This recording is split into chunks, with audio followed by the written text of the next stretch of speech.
cúbica de quê? De x sobre x mais 4 ao quadrado. Quanto é que dá esse limite? Menos infinito, tá? Porque o x tende a... Diga. O Júlio falou que quando está importando, menos 2 é ponto crítico. Ah, menos 2. Menos 2. É menos 2, tá? Eu tô gripado. A gripe, eu acho que está interferindo. Está interferindo hoje, tá? Aí quanto é que dá isso? O importante é que vocês estão corrigindo aí. Então, quando o x tende a menos 4, aí fica... Isso aqui tende a menos 4, se tende a 0 por valores positivos, o limite dá menos infinito. Então, deixa eu só corrigir aqui.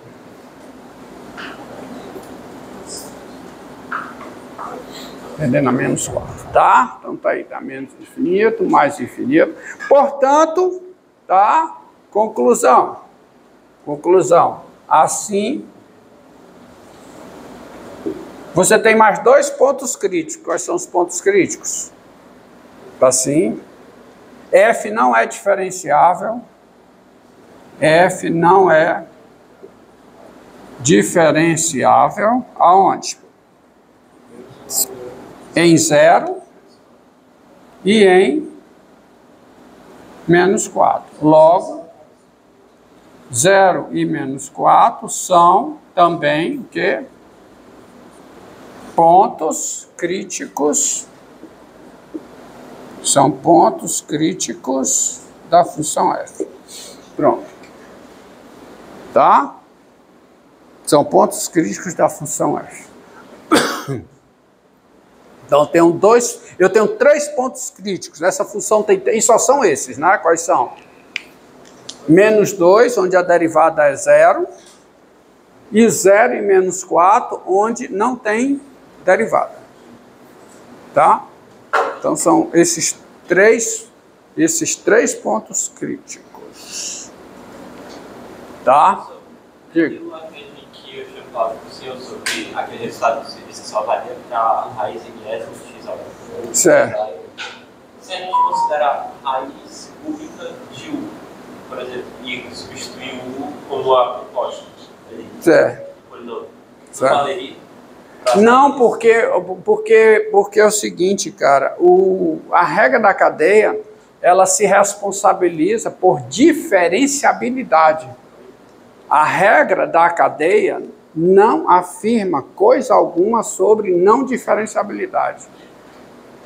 A regra da cadeia diz, se f é diferenciável em x e g é diferenciável em f de x, g composta com f é diferenciável em x. Pronto. Saiu daí, não é a regra da cadeia.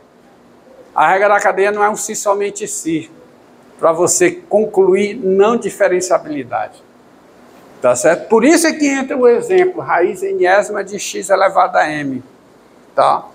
Verdade é, se f é diferenciável em x e g é diferenciável em f de x, então g composta com f é diferenciável em x.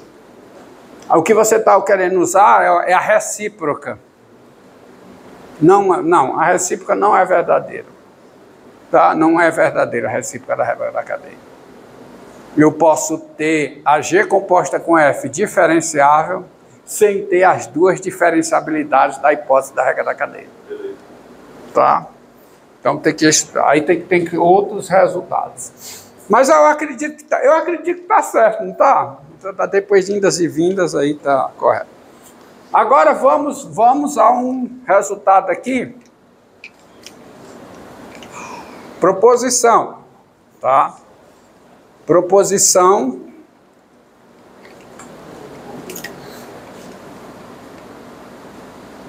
seguinte proposição.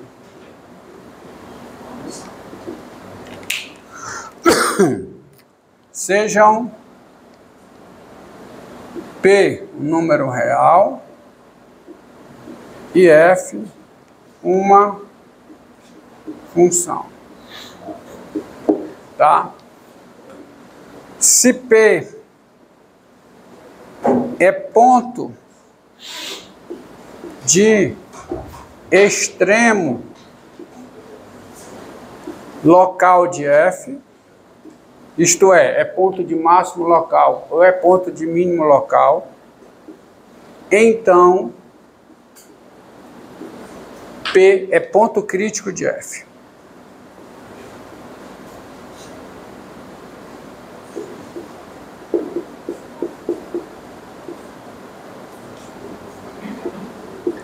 Vejam que este exemplo aqui diz que a recíproca desta proposição não é verdadeira. Eu posso ter ponto crítico de uma função que não é ponto de extremo local dessa função. Mas se o ponto é ponto de extremo local em uma função, então ele é ponto crítico desta função. Tá? Entendido aí?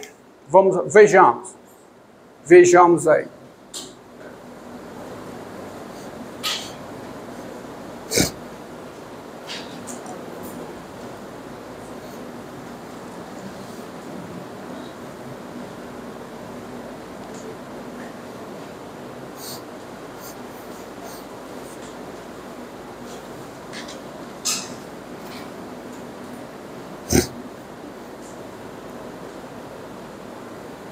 Tá? Então vamos mostrar que essa proposição é verdadeira. Prova disso aqui. Prova.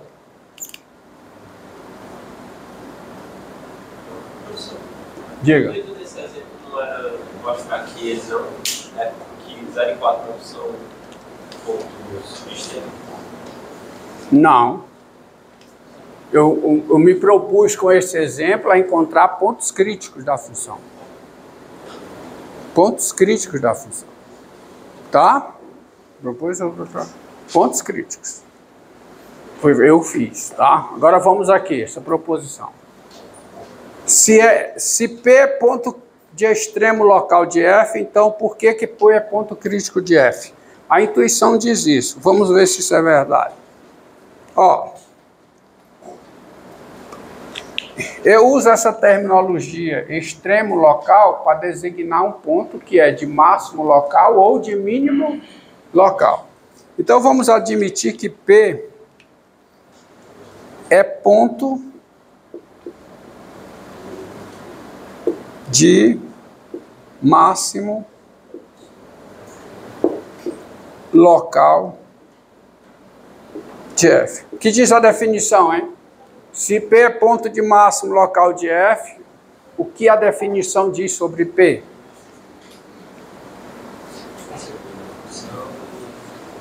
Não, o que é que diz a função? O que é que diz a definição sobre P? Se P é ponto de máximo... Quando é que P é ponto de máximo local? Quando é que um ponto é ponto de máximo local de uma função? É menor, então é um intervalo. Não, não é isso não.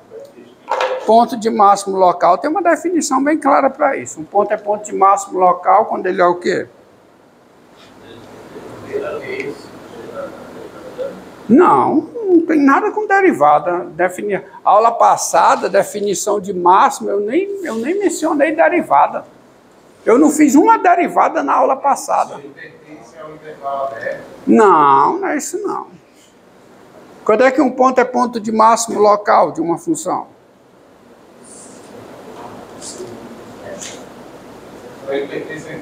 Não, nada disso. Não. Quando é que um ponto é ponto de máximo local de uma função? O máximo local é um ponto de uma função onde o valor da função é maior que os valores da função da pontos de inconsistência. Não foi essa definição que eu botei, não. Qual foi a definição que eu dei na aula passada de ponto de máximo local? Um ponto é dito ser ponto de máximo local de uma função quando ele é ponto de máximo dessa função em algum intervalo aberto. Definição bem precisa, clara, tá certo? É a definição da aula passada, rapaz, a gente faz as coisas no cálculo à luz das proposições e das definições. Foi dito na aula passada. Um ponto é ponto de máximo local de uma função, quando ele é ponto de máximo dessa função em algum intervalo aberto. Ou seja, você tem um ponto P aqui. Quando é que o ponto P é ponto de máximo local dessa função? Quando há um intervalo aberto contendo o P, quando há um intervalo aberto contendo o P, tal que P é ponto de máximo dessa função nesse intervalo. Ou seja, quando há um intervalo aberto I, aí você luta contra as definições, não sei por quê, para sua infelicidade, porque você só vai se dar mal com isso, tá certo? O que significa P ser ponto de máximo da função F no intervalo I? O que significa? Primeiro, não, cara, P pertence a I, tem que olhar as definições. Depois, I está contido no domínio de F. E depois, F de P é maior que ou igual a F de X, qualquer que seja o X pertencente a I. Não falou isso, não. Você não falou isso. Tá bom mesmo, e é isso mesmo, não falou. Se tivesse falado, eu tinha botado aqui. Tá certo? Tá bom? Vocês não olham, olha, eu digo uma coisa, vocês de computação, vocês estão com um problema sério. Porque a pior coisa que eu tive com um programador que trabalhou comigo é o seguinte, é que o cara queria fazer as coisas sem olhar a documentação. Ele queria usar uma função, implementar um negócio, queria usar as funções, aí não ia olhar a documentação da função da biblioteca. Aí ele queria que a função fizesse coisas para o qual a função não estava o quê? Especificada. Tudo passa por uma questão de conceito. Você tem que aprender os conceitos direitinho. Um ponto é ponto de máximo local de uma função, quando ele é ponto de máximo dessa função em algum intervalo que é aberto. Aí isso remete a um outro conceito. O que é um ponto de máximo de uma função no conjunto? É um ponto que pertence ao conjunto, aí o conjunto precisa estar contido no domínio da função, e o valor da função no ponto tem que ser maior que ou igual ao valor da função em x, qualquer que seja x nesse conjunto. E isso é a definição primeira, eu insisti muito com vocês na aula passada. A aula passada foi uma aula estritamente conceitual. E tinha uma definição primeira aqui, qual é? Que a maioria dos que apareceram aqui não guardaram. Quando é que um ponto P é ponto de máximo de uma função F no conjunto A? Quando é? Quando P pertence a A está contida onde? No domínio da função. E depois, F de P é maior que ou igual a F de X, qualquer que seja X pertencente a só essas três coisas aqui. O conceito de ponto de máximo de uma função no conjunto envolve isso, três entidades, um número, uma função e um conjunto. A gente na programação sabe isso, Vocês são... Aprendam, rapaz. Guarda os conceitos, Vamos lá, continuando, tá? Continuando, então vamos lá. Olha, então se P é ponto de máximo local, é porque o P é ponto de máximo da função em algum intervalo que é aberto. Mas se existe um intervalo aberto no qual P é ponto de máximo da função, intervalo aberto, eu pego o maior dos raios. Por exemplo, se o menor dos raios. Se o raio menor é esse, eu pego delta para cá, delta para cá. E aí... Tá? Então, se P é ponto de máximo local de F, então, existe um delta maior do que zero, tal que... Aí começa. O P pertence ao intervalo P menos delta, P mais delta, mas isso eu não preciso botar. Porque é claro que P pertence ao intervalo P menos delta, P mais delta. Tal que... Vamos para a segunda. P menos delta, P mais delta, está contida onde? No domínio da função. E o quê? o valor f de P é maior que ou igual a f de x, qualquer que seja x pertencente ao intervalo que P menos delta, P mais delta, certo? Ótimo. Daí você conclui o seguinte, deixa eu trocar isso aqui. Daí você conclui o seguinte, ixi, será que eu trouxe?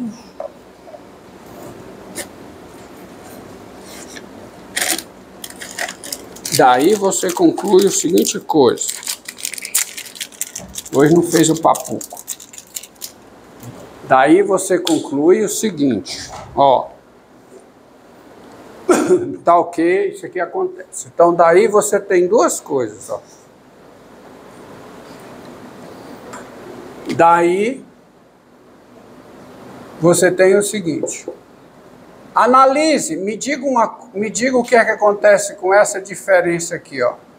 F de P menos F de X sobre P menos X. F de P menos F de X sobre P menos X. Em relação a zero, em relação ao número zero, qualquer que seja X pertencente ao intervalo P mais delta. Se eu considerar esse intervalo, o que é que acontece com esse quociente em relação ao zero? Raciocínio. Vamos lá. O que é que eu posso afirmar em termos de sinal sobre a diferença f de P menos f de x? É o quê? Negativo. F de P menos f de x é o quê? Aliás, na verdade, eu vou considerar essa daqui. É f de x, até eu estou trocado hoje. Deve ser a companhia.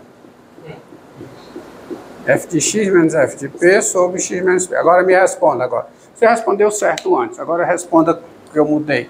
O que é que eu posso afirmar sobre f de x menos f de P? É o quê? Menor que ou igual a zero, cara. Menor que ou igual a zero, que é maior que ou igual. E essa daqui, se o x está aqui? Não, aí é maior que zero, cara. Porque o x é maior que P, cara. E aí, portanto, a razão é o quê? A razão é o quê? A razão é o quê?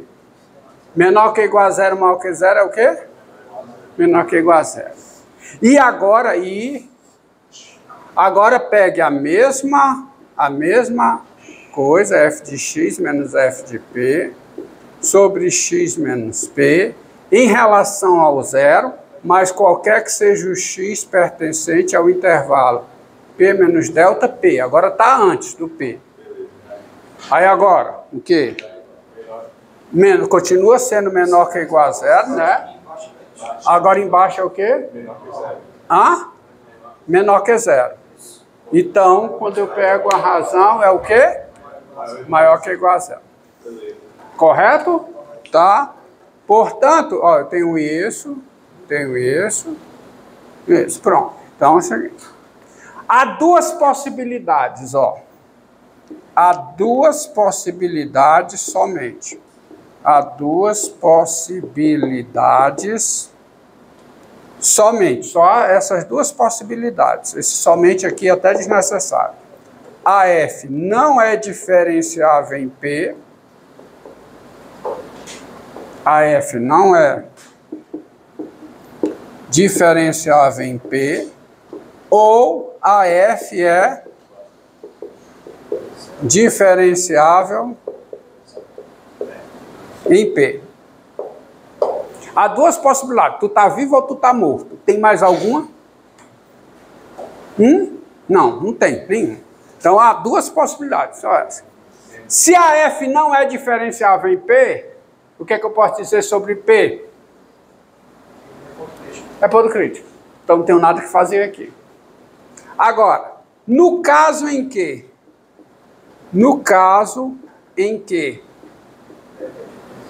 exatamente, a F é o quê? Diferenciável em P. Por que a derivada é zero? Pela seguinte razão. Quem é a derivada em P? A derivada em P é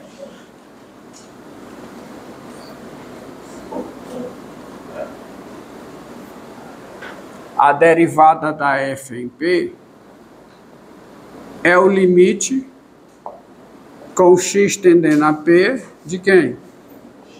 De f de x menos f de p sobre x menos p. A derivada é isso. Só que a derivada também é o limite pela direita. Mas quando eu calcular o limite pela direita, com x tendendo a p pela direita, isso aqui é sempre menor que ou igual a zero.